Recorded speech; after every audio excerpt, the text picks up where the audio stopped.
Je suis conservateur de musée au LAM, Musée d'art moderne, art contemporain et d'art brut de Villeneuve-d'Ascq, où je m'occupe de l'art contemporain, des projets d'art contemporain et de la collection. Et parallèlement, je suis critique d'art sous le nom de Charles-Arthur Boyer.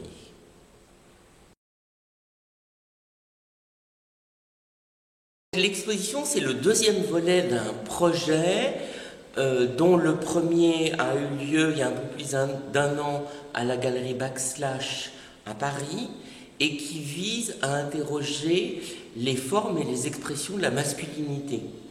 Depuis quelques années, on a beaucoup interrogé les artistes et les commissaires d'exposition se sont beaucoup attachés à la féminité, donc à la question du genre, du côté du féminin, et je trouvais qu'en fait on n'interrogeait jamais le masculin comme si c'était une chose totalement établie, sur lesquelles les artistes ne travaillaient pas ou peu, et sur lesquelles les œuvres ne posaient aucune question. Donc le premier volet s'attachait plutôt à la sexualité, aux formes de la sexualité du masculin. Ce second volet à Marseille s'attache plutôt à quelque chose qui est plutôt lié au mode de vie. Donc des choses plus hédonistes, avec plus liées voilà, aux expériences, au vécu. Et à chaque fois, il y a des artistes en commun.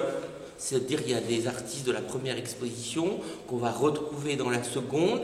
Et il y a aussi une confrontation avec des artistes de provenance différentes, de nationalités différentes, de cultures différentes, d'âges différents. Ça intègre aussi des regards féminins sur le masculin, autant que des regards masculins sur le masculin. Et ça se construit justement sur une interdisciplinarité et un croisement des regards.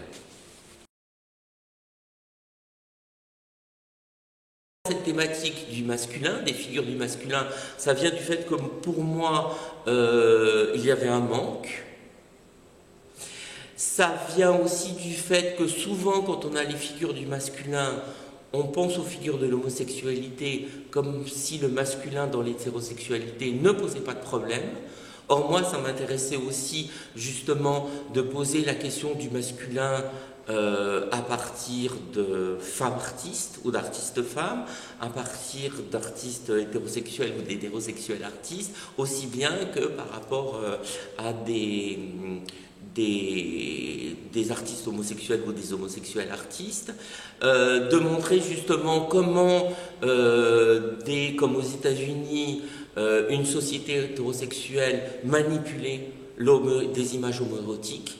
Donc on le voit à travers le travail de Michael Roy qui a pris des images d'archives, des images ou extraites de films ou des photographies de jeunes acteurs qui sont passés par des clichés homoérotiques pour démarrer leur carrière, ce qui est très ambigu et ce qui pose quand même beaucoup de questions. Et puis dans les images liées à la sexualité, par exemple, on a des choses liées aux médicaments, donc par exemple aux médicaments, aux stéroïdes, aux antidépresseurs, où on a des choses liées à la violence, aux armes, qui pourraient, donc quand on voit les œuvres, les sculptures, ne pas faire penser immédiatement au masculin, ou à travers Claire Dancer, il y a des vanités qui sont donc des formes de squelettes.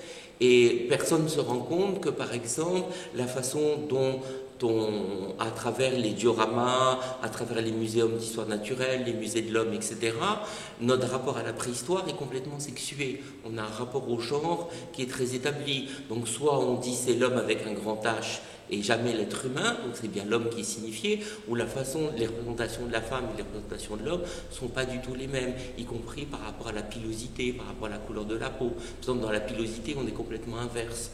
Une femme préhistorique est toujours velue et un homme préhistorique est quasiment imberbe, ce qui est totalement paradoxal par rapport au rapport entre le féminin et le masculin après. Donc pourquoi quand c'est nos ancêtres, il y a des choses qui sont basculées complètement à l'inverse.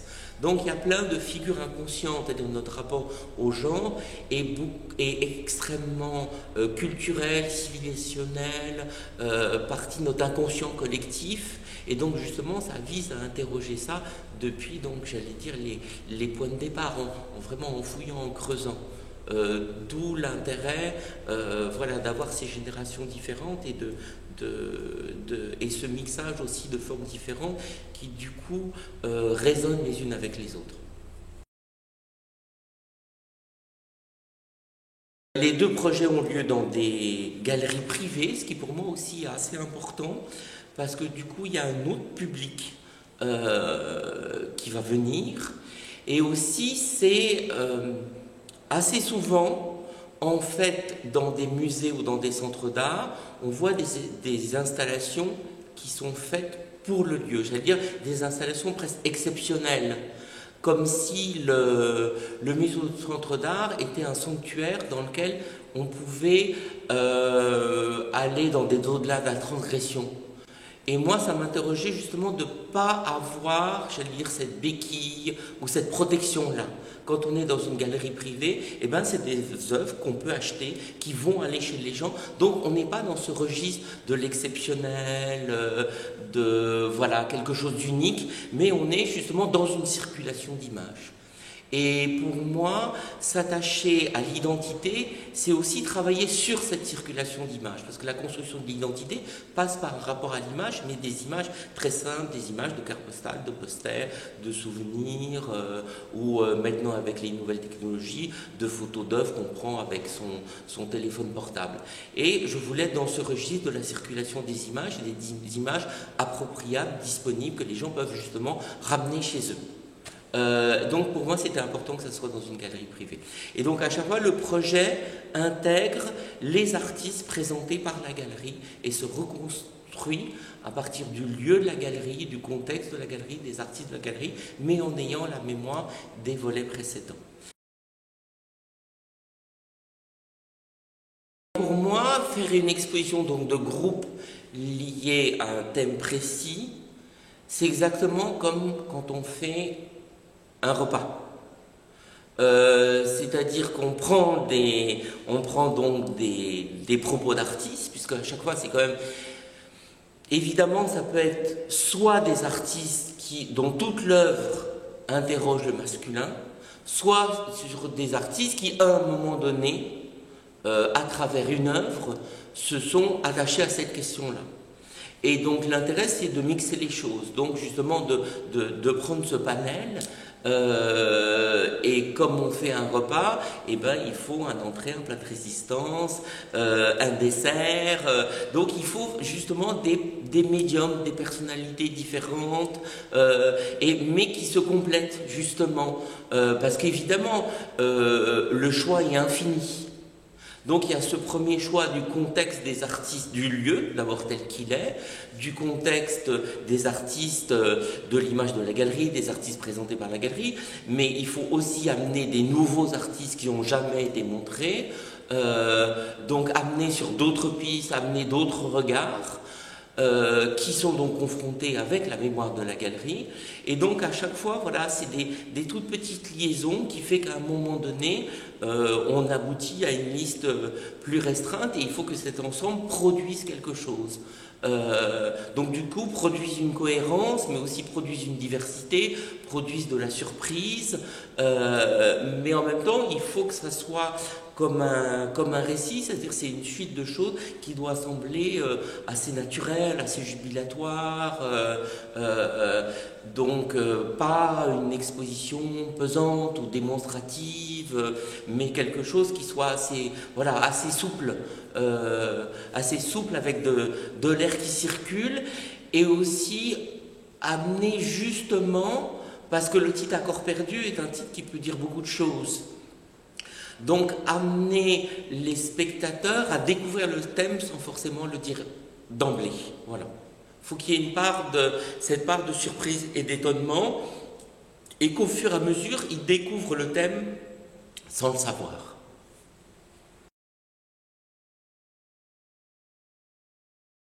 Si en fait le rêve, évidemment les expositions se répondent les unes aux autres, donc sans doute il y aura un prochain volet à Los Angeles, à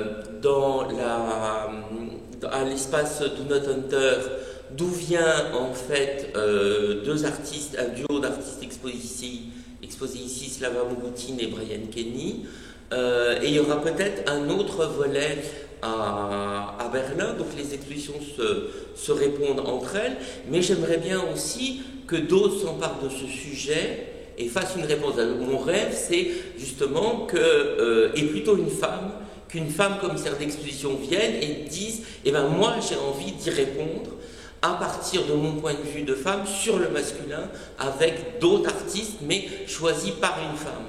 C'est vrai que pour moi c'est naturel, ou pas d'ailleurs, mais c'est plutôt naturel qu'un homme justement interroge la masculinité, mais j'aimerais bien voir la réponse que pourrait faire une femme par rapport à cette masculinité. Est-ce que justement un spectateur qui rentrerait, sans connaître l'histoire du projet, pourrait faire une différence entre un regard féminin sur la masculinité et un regard masculin sur la masculinité?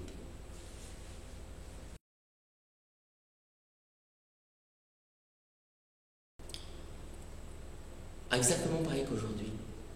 Oui, oui. Moi, je ne me vois pas, en fait. Je pense que l'avantage que l'on a à travailler dans l'art, c'est que forcément, bien sûr, on a nos thèmes privilégiés, nos obsessions, nos méthodes. Ça fait plus de 35 ans que je travaille dans ce domaine. Et donc, bien évidemment, il y a une forme d'expérience, mais aussi une forme d'habitude. Mais on a toujours des nouveaux artistes qui arrivent et qui nous obligent à changer ces habitudes. Je pense que de toute façon nous ne sommes rien sans les artistes, sans ce qu'ils nous proposent, et du coup ils nous amènent sur des chemins complètement inattendus. Et plus c'est inattendu, quelquefois voire même plus c'est intriguant, plus ça peut être incompréhensible, plus moi ça m'intéresse. Dans 20 ans, j'ai envie de dire, je pense que je ferai le même métier, mais qui aura évolué en fonction de ce que les artistes vont m'amener et que je ne connais absolument pas et que je ne peux même pas imaginer. Et l'imaginer serait totalement ridicule parce qu'on a 100% de chances de se tromper. Par exemple, moi qui suis né avec la photographie argentique analogique, j'aurais jamais pu penser à la photographie numérique, ni même comme dans la situation dans laquelle on est, qu'on puisse me filmer avec un appareil photo. Enfin, quand on voit les caméras et les micros qui étaient utilisés il y a 30 ans et que maintenant on utilise un tout petit appareil photo qui fait un film et qui arrive à enregistrer du son, voilà, c'était une chose inimaginable. Donc je ne sais pas ce que dans 20 ou 30 ans, où en seront à la fois les nouvelles technologies, etc. Donc moi je suis très impatient, j'espère être encore vivant pour lire le nouveau Roland Barthes qui va nous parler de la photographie numérique. C'est-à-dire qu'on va complètement oublier toute la mythologie, donc tous les textes sur la photographie de Roland Barthes, de Roland Zinckros, etc., qui partaient de la mythologie du laboratoire, de la lumière inactylique, de la révélation, qui passe du blanc au noir, où l'image se révèle à nos yeux, etc. Ça n'existe plus du tout dans le numérique. Par contre, on a le pinceau Photoshop qui n'existait pas, on a d'autres choses, on a l'écran lumineux avec une lumière qui vient derrière et pas devant. Donc je pense qu'il va y avoir des théoriciens qui vont écrire la mythologie numérique et j'aimerais pouvoir lire ça, mais ça ne peut être écrit que par quelqu'un qui, depuis plusieurs générations, ne connaît que le numérique, c'est-à-dire qu'il n'a pas ce background derrière. Moi, par exemple, je ne peux pas l'écrire parce que j'ai le background derrière. Et ça, je le dis pour la photographie, mais on pourrait le dire pour plein d'autres choses. Mais c'est vrai que c'est peut-être au niveau des nouvelles technologies le domaine qui a le plus changé, enfin qui s'est le plus métamorphosé.